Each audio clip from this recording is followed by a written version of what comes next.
تبارک و تعالی جل جلالہ و اعظم شانہ و اتم برہانہ کی حمد و ثنا اور اس کے پیارے حبیب مکرم، شفیع معظم، نور مجسم،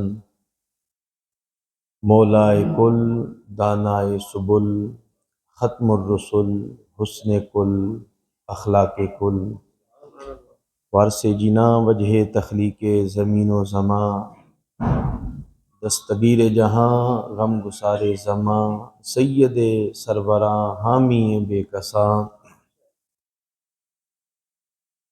خاتم النبیین، رحمت للعالمین، احمد مجتبی، جناب حضرت محمد مصطفیٰ صلی اللہ علیہ وآلہ وسلم کی بارگاہ اقدس میں ہدیہ درود و سلام کا نذرانہ عرض کرنے کے بعد،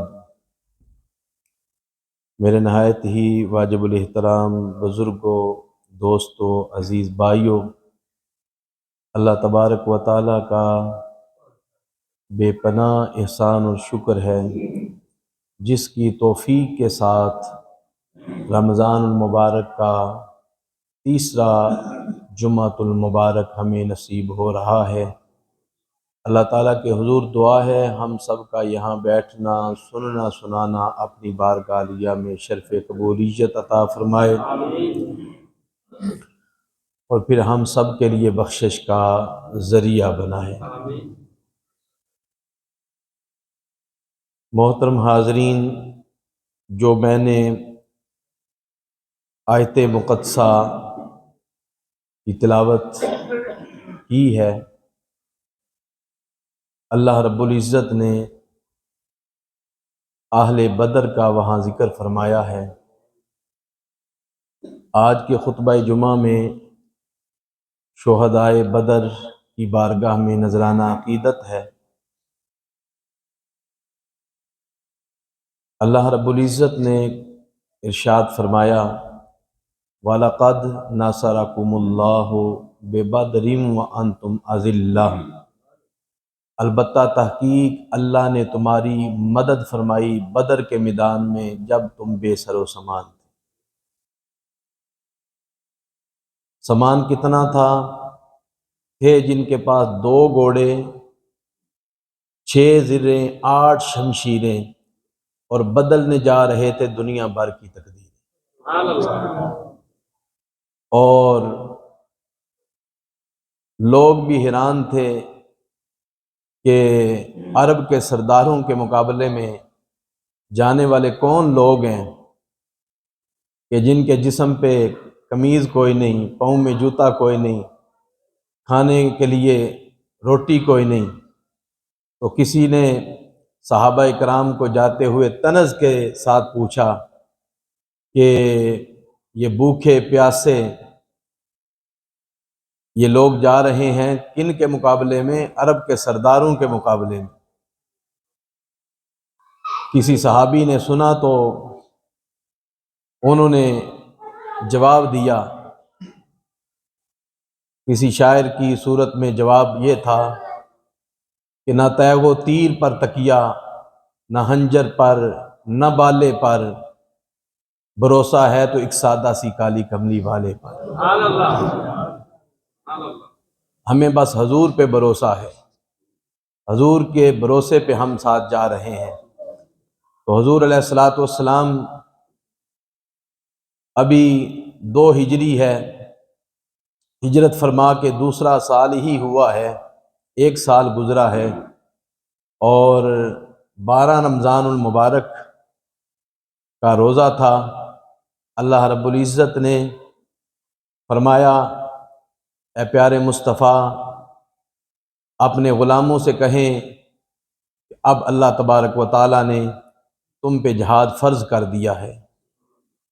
نہ جانے اب امت کیوں خاموش ہے کہ ہزاروں مسلمان قتل ہو جائیں تب بھی جہاد کے لیے نہ اٹھیں،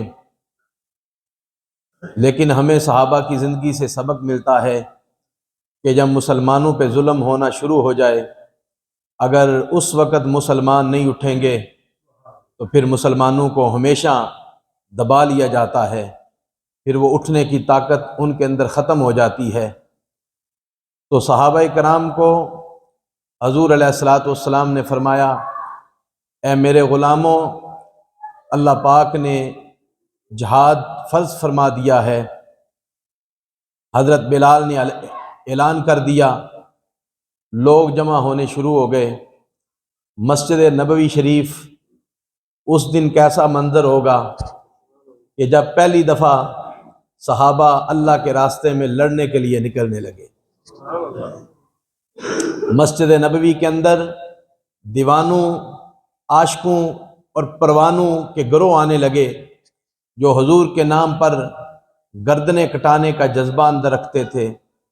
وہ مسجد میں جمع ہونے لگے، ان میں بزرگ بھی آ گئے، بیمار بھی آ گئے، ان میں بچے بھی آ گئے، اور ان میں بیوہ عورتیں مسجد کے باہر کھڑی ہو گئیں۔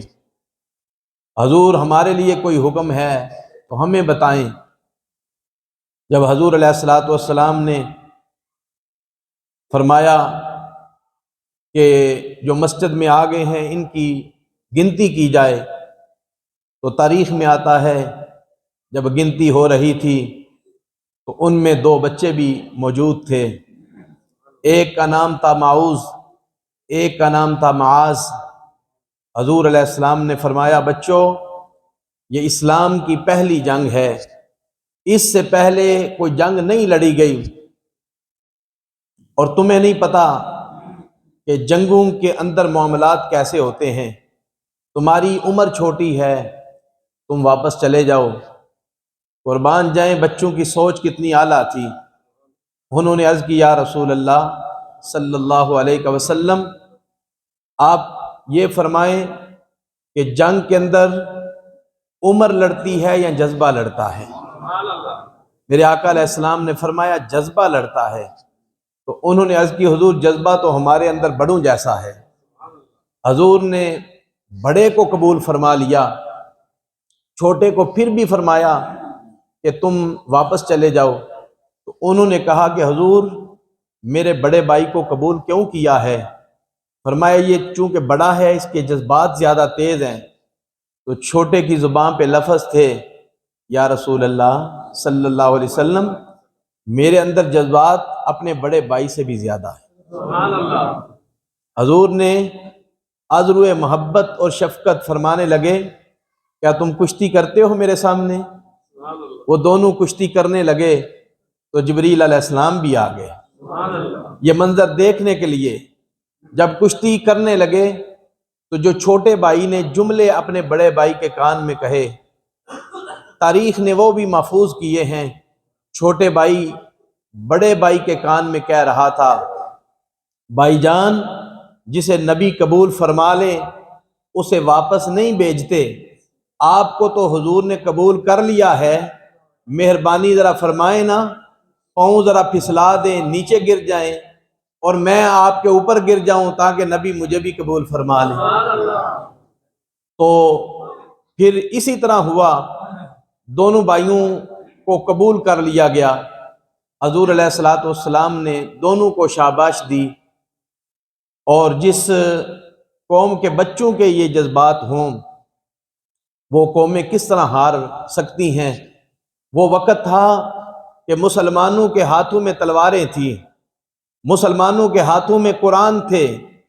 آج مسلمانوں کے ہاتھوں سے قرآن بھی چلا گیا ہے، آج مسلمانوں کے ہاتھوں سے تلوار بھی چلی گئی ہے، اور 2 چیزیں مسلمان کے ہاتھ میں آ گئی ہیں۔ ایک ہاتھ میں صبح کے وقت کتا ہوتا ہے، مسلمان کتا لے کے جا رہا ہوتا ہے، اور پھر ہاتھ میں آئے تو بلہ اور گیند ہوتا ہے، اور جب بلہ اور گیند آ جائے، کتا ہاتھ میں آ جائے، تو پھر آپ منظر دیکھ رہے ہیں کہ مسلمان کتنے پیچھے چلے گئے ہیں۔ تو جب صحابہ کرام مسجد نبوی میں جمع ہو گئے تو میرے آقا علیہ الصلوۃ والسلام نے جانے کا ارادہ فرمایا۔ 12 رمضان المبارک تھا، حضور چل پڑے۔ چلتے چلتے مدینہ سے بدر 80 میل کا سفر بنتا ہے، 80 میل کا سفر، اور جانور کتنے ہیں؟ 70 اونٹ ہیں، 2 گھوڑے ہیں۔ حضور فرما رہے تھے کہ کچھ سوار ہو جاؤ، کچھ پیدل چلو، پھر آگے جا کے سوار نیچے اتر جائیں، پیدل سوار ہو جائیں۔ اس طرح کرتے کرتے صحابہ اکرام بدر کے مقام پہ پہنچتے ہیں، اور جب بدر کے مقام پہ پہنچے تو حضور علیہ السلام کے جانے سے پہلے ابو جہل عتبہ شیبہ کی قیادت میں 1000 کا لشکر لے کر بدر کی وادی میں پہنچا۔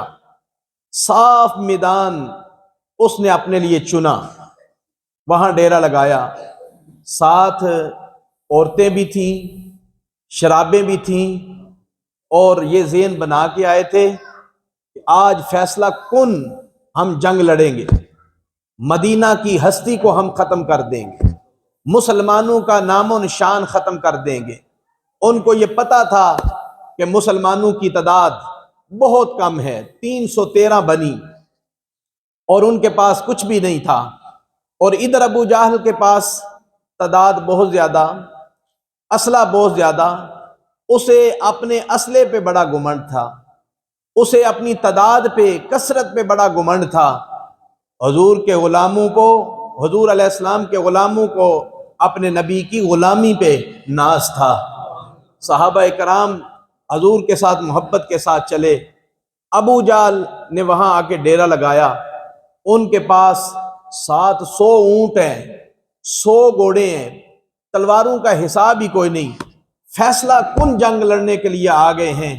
میرے آقا علیہ الصلوۃ والسلام جب 16 رمضان کو وہاں پہنچتے ہیں، ایک صحابی کی ڈیوٹی لگاتے ہیں، اے میرے غلاموں ذرا دیکھو نا مکے سے کون کون آیا ہے۔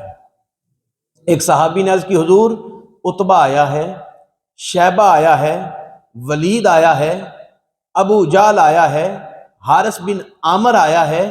چند کافروں کے جب نام سنائے گئے تو حضور نے فرمایا مکے نے اپنے جگر کے ٹکڑے اٹھا کے ہمارے سامنے رکھ دیے ہیں، میں ان کو ٹکڑے ہوتا ہوا دیکھ رہا ہوں، میں ان کو ٹکڑے ہوتا ہوا دیکھ رہا ہوں۔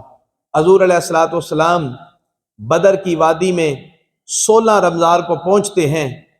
ان کے پاس صاف زمین ہے، ادھر صحابہ کرام کے پاس ریت والی زمین ہے۔ آپ جانتے ہیں کہ ریت والی زمین پہ بندہ چل نہیں سکتا۔ انہوں نے صاف زمین لے لی، صحابہ کرام کے پاس ریت والی زمین آ گئی، تو پھر اللہ رب العزت نے مدد فرمائی۔ وَيُنَزِّلُ عَلَيْكُم مِّنَ السَّمَاءِ وَيُنَزِّلُ عَلَيْكُم مِّنَ السَّمَاءِ مَاءً لِّيُطَهِّرَكُم بِهِ وَيُذْهِبَ عَنكُم رِجْزَ الشَّيْطَانِ وَلِيَرْبِطَ عَلَىٰ قُلُوبِكُمْ وَيُثَبِّتَ بِهِ الْأَقْدَامَ۔ اللہ پاک نے آسمان سے بارش کا نزول فرمایا۔ اتنی بارش ہوئی، اتنی بارش ہوئی کہ اللہ پاک نے فرمایا ہم نے تمہیں پاک کرنے کے لیے بارش کو اتارا، شیطان کی پلیتی کو دور کرنے کے لیے بارش کو اتارا، تمہارے دلوں کی ڈھارس بنانے کے لیے بارش کو اتارا، اور تمہارے قدم جمانے کے لیے بارش کو اتارا۔ ادھر مسلمانوں نے حوض بنا لیے، ان کے اندر پانی جمع کر لیا۔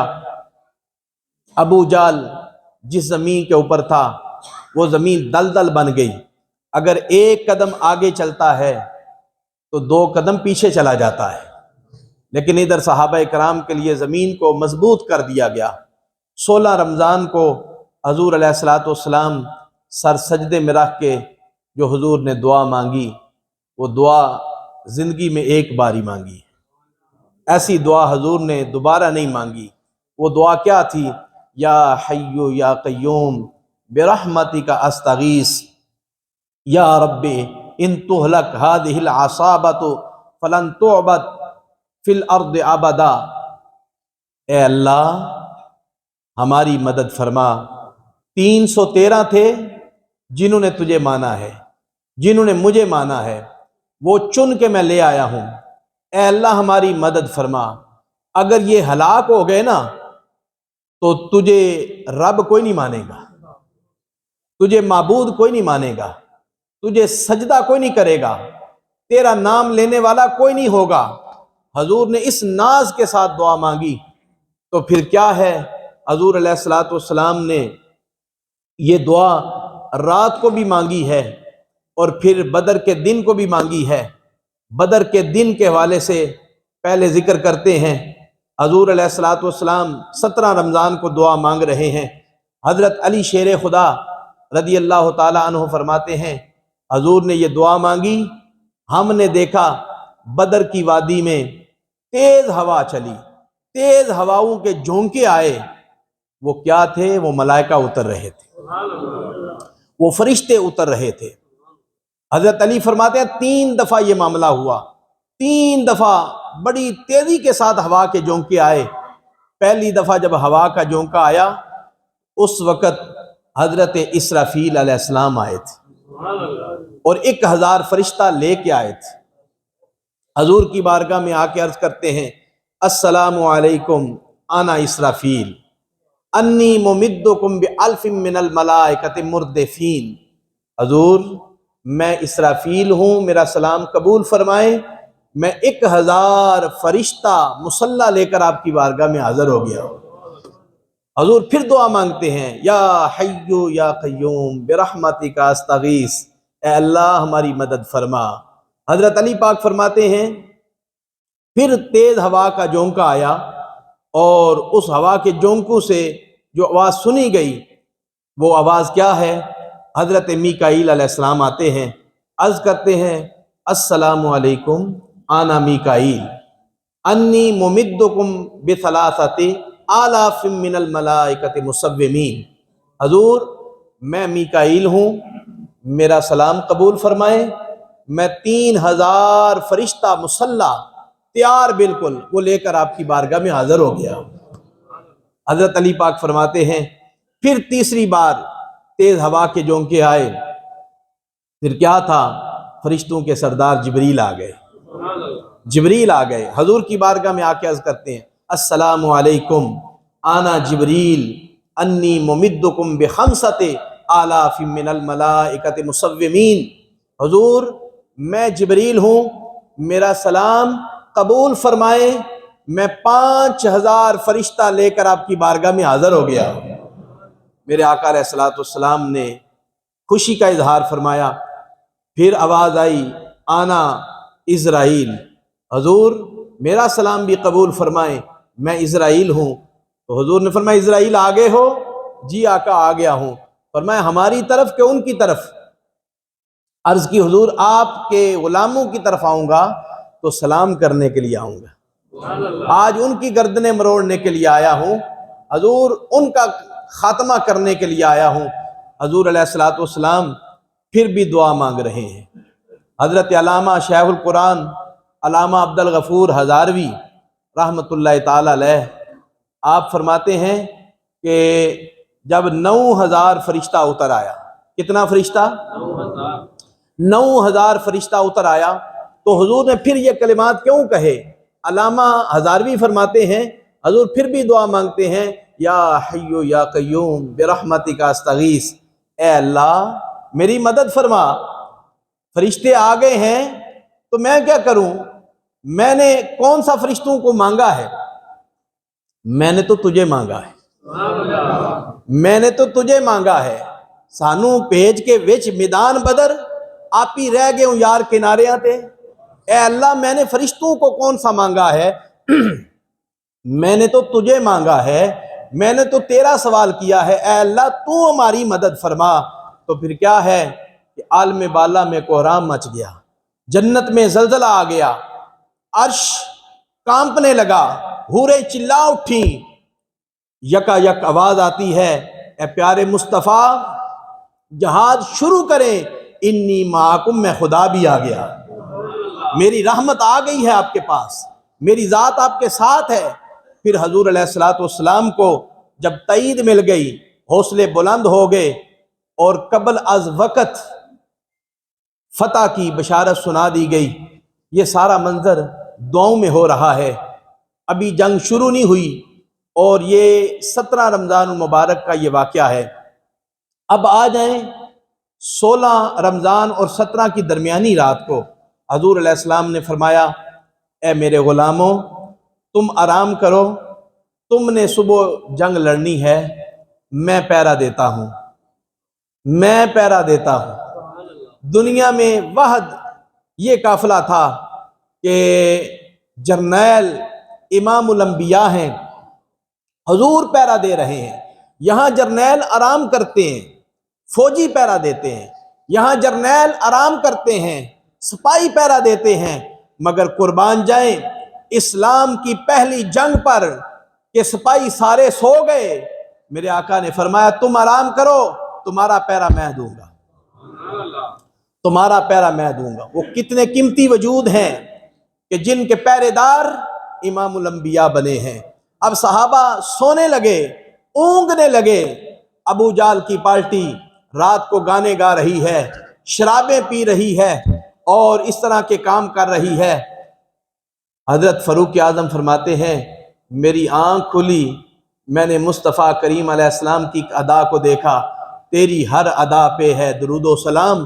حضور علیہ السلام رات کے وقت چھڑی سے بدر کی وادی میں نشان لگا رہے تھے، بار بار نشان لگاتے ہیں، کوئی ایک دو نہیں لگایا، 10 20 نہیں لگائے، 30 نہیں لگائے، یہاں تک کہ 70 نشان لگا دیے ہیں۔ فاروق اعظم فرماتے ہیں میں حضور کے پیچھے چلا گیا، میں نے عرض کی یا رسول اللہ صلی اللہ علیہ وسلم رات کا وقت ہے، آپ چھڑی کے ساتھ نشان لگا رہے ہیں، اس میں حکمت کیا ہے؟ میرے آقا علیہ السلام نے جب حکمت پوچھی گئی تو فوراً بتا دی، جو حدیث پاک کے اندر موجود ہے۔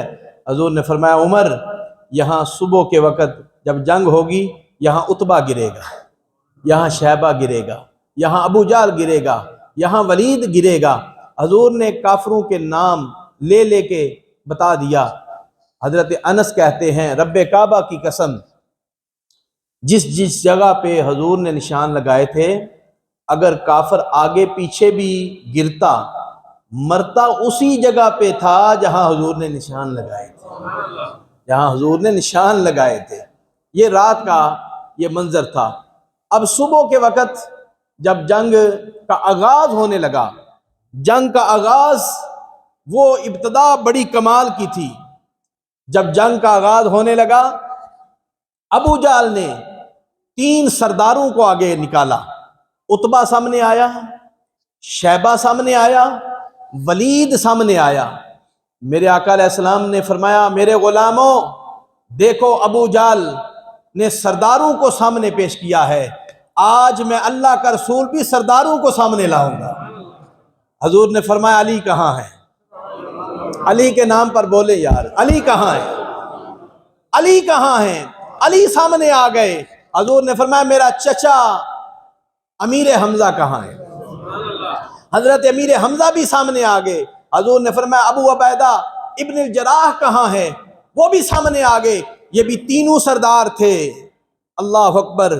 ادھر ابو جال کی سرداری والے سامنے آئے۔ میرے آقا علیہ السلام نے فرمایا جاؤ میرے غلاموں میں تمہیں جنگ میں جانے کی اجازت دیتا ہوں۔ یہ تینوں سردار ابھی گئے، کافر ابھی سنبھلنے بھی نہ پائے، ان شیروں نے ایک لمحے کے اندر انہیں واصل جہنم کر دیا، واصل جہنم کر دیا۔ اب ان کے پاؤں اکھڑ گئے۔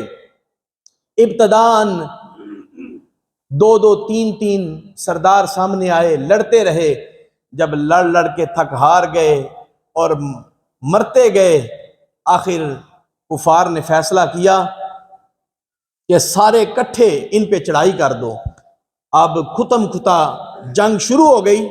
جب سارے ادھر سے شروع ہو گئے، ادھر سے میرے آقا علیہ السلام نے غلاموں کو اجازت دے دی۔ ان اجازت دینے سے پہلے 2 بچے بھی تھے نا جن کا میں نے ذکر کیا ہے۔ اللہ ابابیلوں سے ہاتھی مرواتا ہے یا نہیں مرواتا؟ مروا دیتا ہے۔ 2 بچے عبد الرحمن بن عوف صحابی ہیں، عشرہ مبشرہ میں نام آتا ہے، فرماتے ہیں دونوں شہزادے میرے ساتھ کھڑے تھے، ایک دائیں طرف ایک بائیں طرف۔ جب جنگ زوروں پہ تھی نا تو مجھے کہتے ہیں اے چچا جان یہ بتائے نا ان میں ابو جال کون سا ہے؟ ہاتھ پاؤ تو پھر وال جگہ تے پاؤ نا، ان میں ابو جال کون سا ہے؟ عبد الرحمن بن عوف فرماتے ہیں کہ میں نے ابھی اشارہ ہی کیا تھا، وہ دیکھو کہ جس کے چاروں طرف فوج کھڑی ہے، درمیان میں ابو جال ہے، وہ لمبے قد والا، وہ سرخ رنگ والا، وہ ہے ابو جال۔ فرماتے ہیں مجھے سمجھ نہیں آئی کہ میری بات مکمل ہوئی ہے یا نہیں ہوئی، وہ بچے تو بجلی کی طرح آگے بڑھے۔ میں کہتا ہوں چھوٹے تھے اور قد بھی چھوٹے تھے، بچپن عمر تھی، ابو جال تو لمبے قد والا تھا، ان کا چلنا کام تھا نا، مدد فرشتوں کی تھی، جبریل نے بھی پر بچھائے ہوں گے۔ اے بچوں ذرا پروں پہ آ جاؤ نا، اگر تمہارے جذبات یہ ہیں تو ہم تمہاری مدد کے لیے آئے ہیں، تم ہمارے پروں پہ آ جاؤ۔ جبریل نے پر بچھائے ہوں گے، بچے پروں پہ آئے ہوں گے، ان شہزادوں نے فوراً جا کے ابو جال پہ حملہ کر دیا اور ایک لمحہ کے اندر اس کو زخمی کر کے نیچے گرا دیا۔ میرے آقا علیہ الصلوۃ والسلام کی بارگاہ میں آنے سے قبل ان دونوں میں سے ایک کا بازو کٹ گیا، بازو اٹھا کے حضور کی بارگاہ میں لے آئے اور آ کے خوشخبری دینے لگے، یا رسول اللہ صلی اللہ علیہ وسلم، ہم دونوں نے ابو جال کو زمین پہ گرا دیا ہے، بازو ٹوٹ گیا ہے۔ میرے آقا علیہ الصلوۃ والسلام نے فرمایا کیا چاہتے ہو؟ عرض کی حضور شفا چاہتے ہیں۔ کیا چاہتے ہیں؟ حضور نے یہ نہیں فرمایا کہ میں شریعت لے کر آیا ہوں، میں نمازیں پڑھانے آیا ہوں، میں دین سکھانے آیا ہوں، میں اللہ کی معرفت سکھانے آیا ہوں، میں جنت کا راستہ بتانے آیا ہوں۔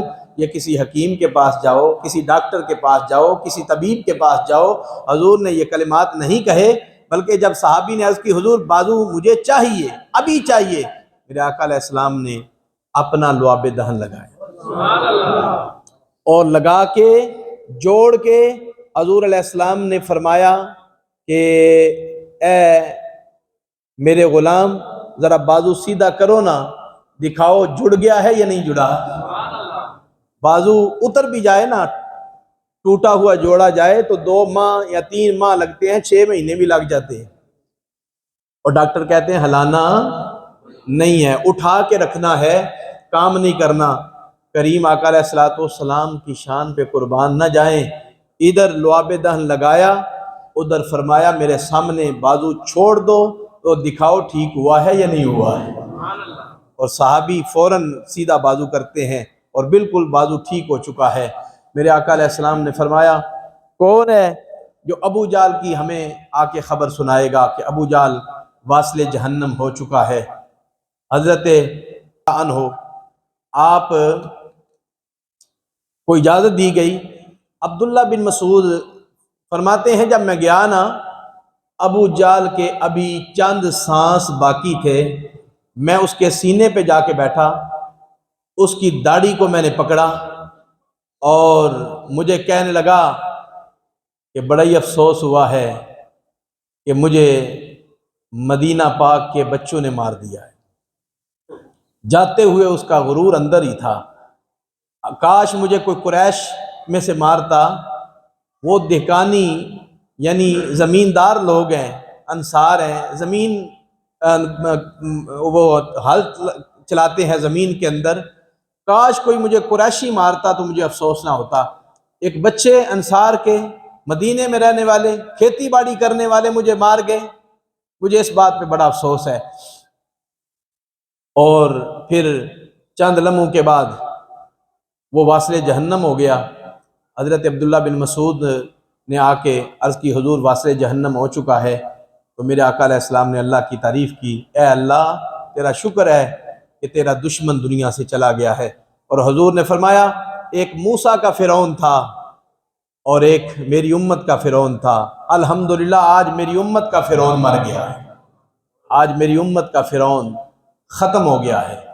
تو محترم حاضرین، بدر کے میدان کے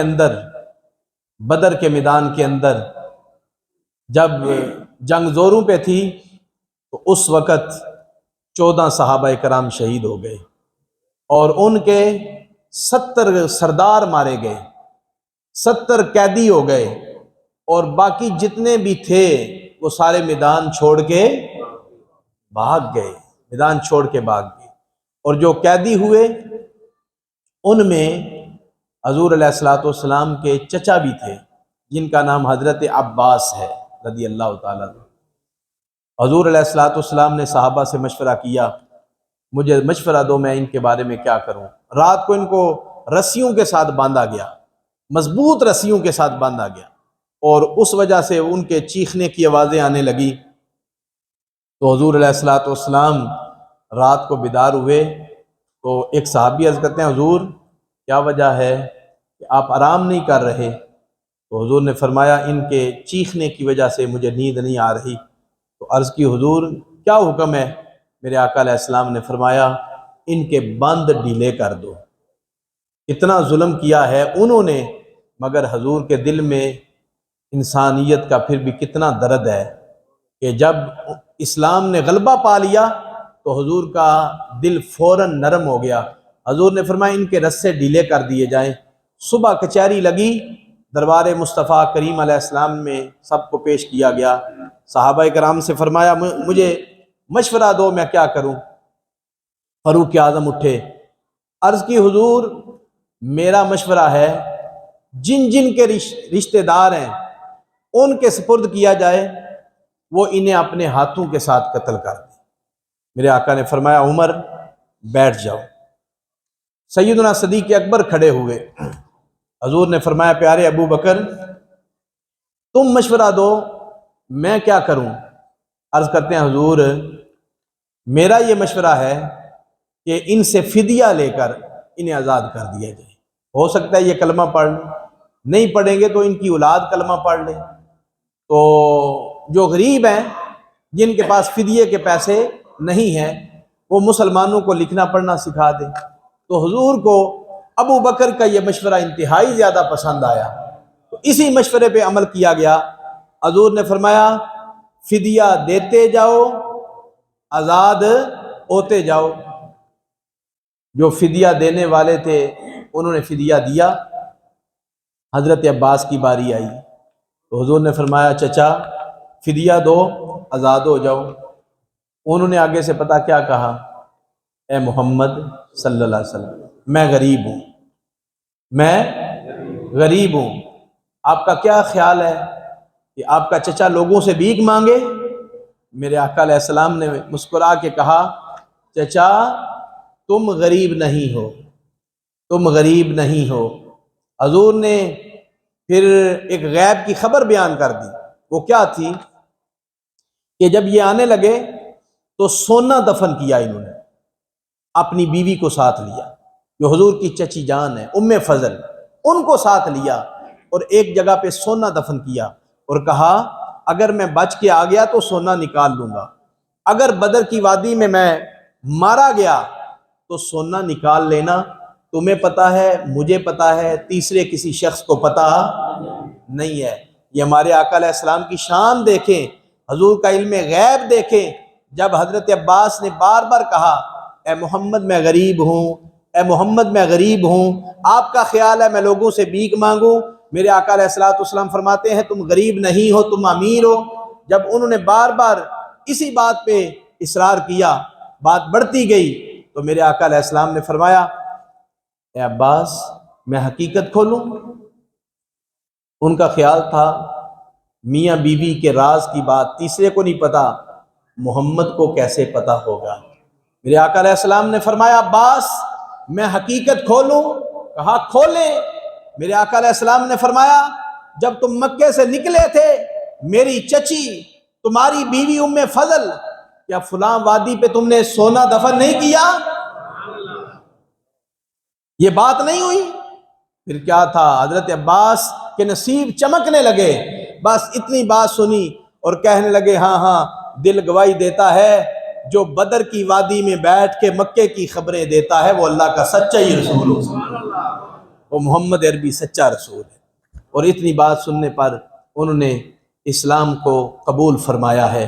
تو محترم حاضرین ان کے 70 مارے گئے، تو پھر حضور علیہ الصلوۃ والسلام 3 دن آپ نے وہاں قیام فرمایا۔ 24 لاشیں سرداروں کی بدر کے اندر ایک کنواں ہے ان کے اندر پھینکی گئیں۔ حضور تیسرے دن جانے لگے، ان لاشوں کو مخاطب ہونے لگے کہ کیا تم نے اللہ کا وعدہ سچا پا لیا نا؟ ہم نے توحید کا درس دیا تھا، تم نے نہ مانا، اب بتاؤ کہ اللہ کا وعدہ سچا ہو گیا کہ نہ ہوا؟ فاروق اعظم پاس کھڑے ہیں، عرض کرتے ہیں یا رسول اللہ صلی اللہ علیہ وسلم، آپ بے روحوں سے مخاطب ہیں، ان کے اندر تو روح ہی کوئی نہیں۔ تو میرے آقا علیہ السلام نے فرمایا اے عمر، تم ان سے زیادہ نہیں سنتے۔ کیا مطلب؟ یہ سنتے ہیں مگر جواب دے سکتے، اللہ کا امر ہی ایسے ہے۔ تو حضور وہاں سے روانہ ہو کر مدینہ پاک میں تشریف لے آئے۔ میرا آپ سے سوال ہے کہ 313 تھے، نکلے تھے تو فرشتے آئے تھے، گھر بیٹھے فرشتے کبھی آئے؟ جب مسلمان نکلیں گے تو فرشتوں کی مدد آئے گی، گھر بیٹھے کبھی مدد نہیں آتی۔ وہ تو اللہ کے محبوب تھے نا، گھر نہیں بیٹھے، میدان میں آئے ہیں۔ وہ اللہ کے محبوب تھے، میدان میں آ کر تلواریں پکڑی ہیں، پھر فرشتوں کی مدد آئی ہے۔ آج بھی اگر مسلمان اپنے گھروں میں بیٹھ کے بیان جاری کریں گے تو فرشتوں کی مدد نہیں آئے گی۔ فرشتوں کی مدد تب آئے گی جب مسلمان قدم اٹھائیں گے۔ خدا بھی وہی ہے، اسلام بھی وہی ہے، قرآن بھی وہی ہے اور نبی بھی وہی ہے، لیکن ہمارا ایمان وہ نہیں ہے، صحابہ والا ایمان نہیں ہے، صحابہ والا جذبہ نہیں ہے۔ اگر خدا بھی وہی، رسول بھی وہی، اسلام بھی وہی، قرآن بھی وہی، ایمان اور جذبہ بھی وہی ہو جائے تو کیا سمجھتے ہیں فرشتے نہیں آئیں گے؟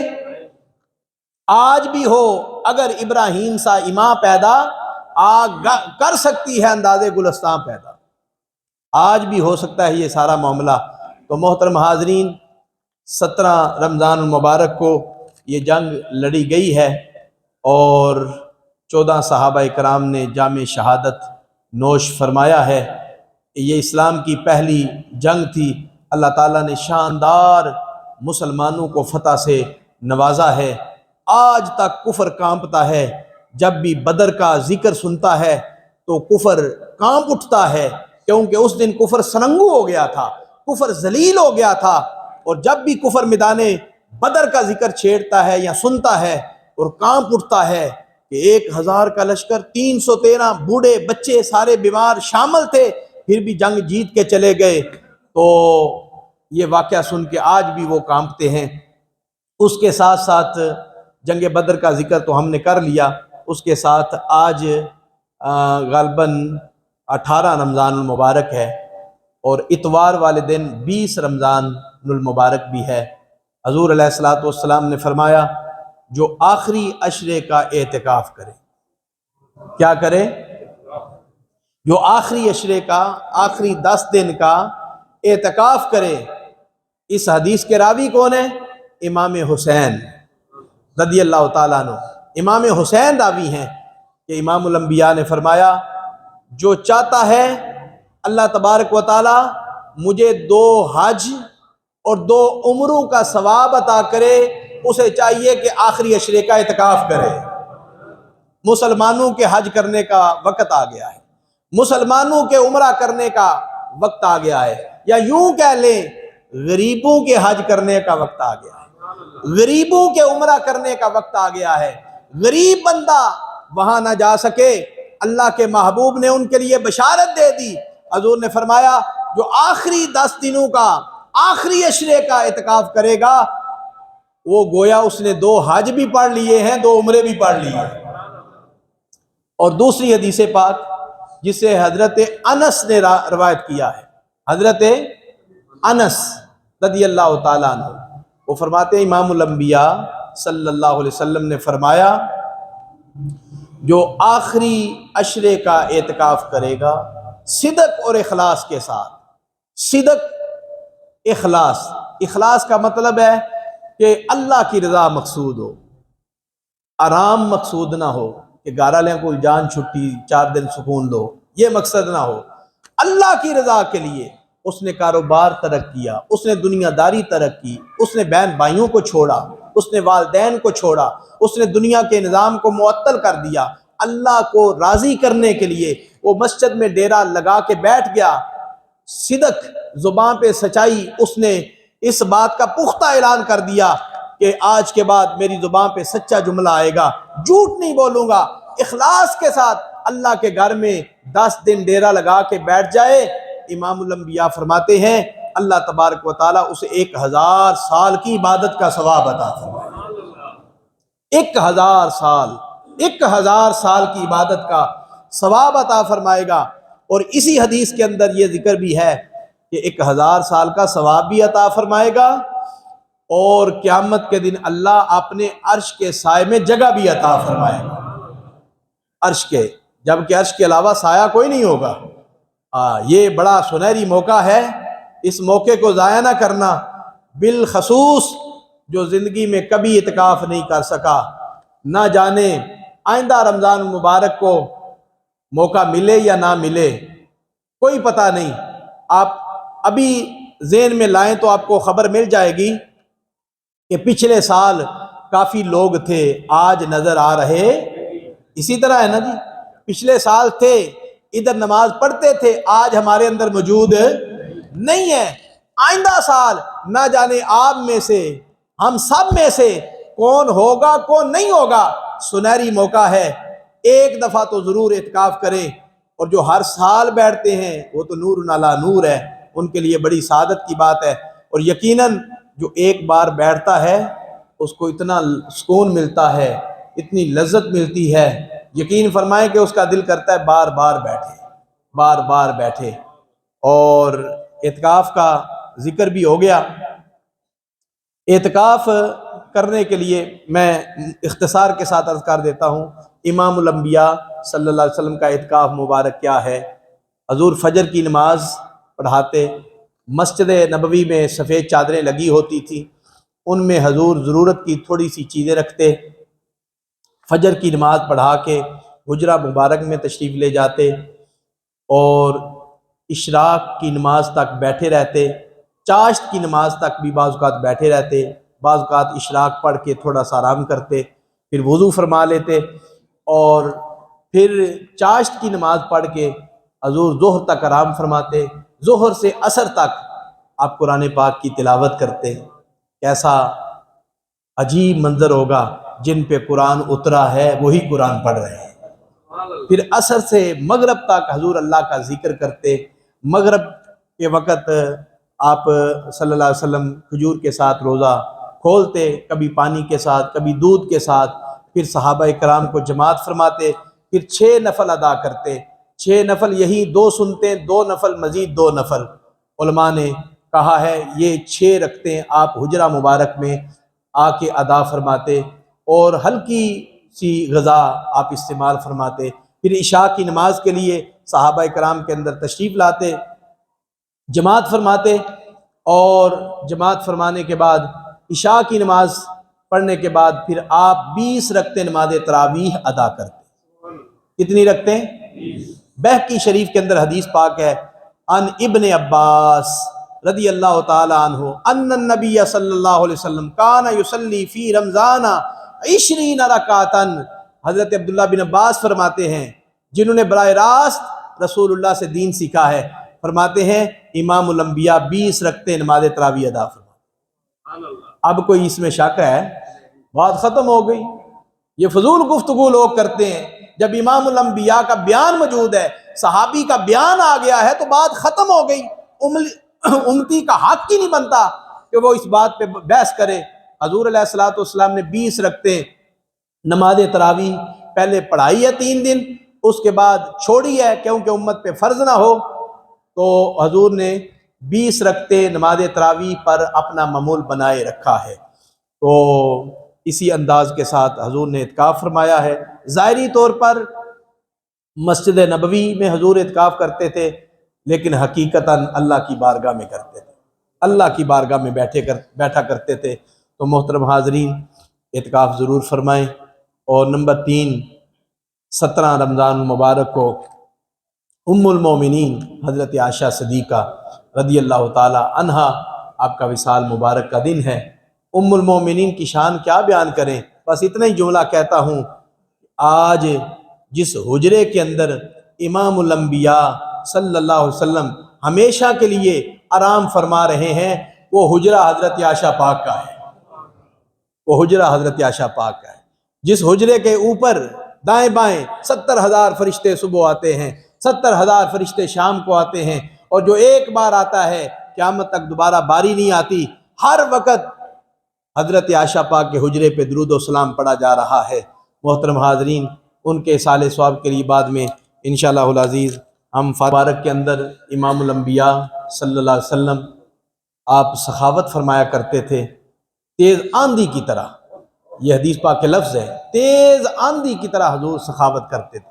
حضور نے فرمایا سب سے بڑا سخی اللہ ہے، اور اس کے بعد سب سے بڑا سخی میں ہوں، سب سے بڑا سخی میں ہوں۔ خود اندازہ کریں کہ جب حضور خود فرما رہے ہیں سب سے بڑا سخی اللہ کے بعد میں ہوں، حضور نے کتنی سخاوت کی ہوگی۔ تو رمضان المبارک کے اندر سخاوت بھی عام کریں، مسجد کی خدمت کریں، وہ لوگوں کی خدمت کریں، زکوٰۃ کا پیسہ نکالیں، زکوٰۃ نہیں دے اگر فرض تو ویسے بھی پیسہ نکالنا چاہیے۔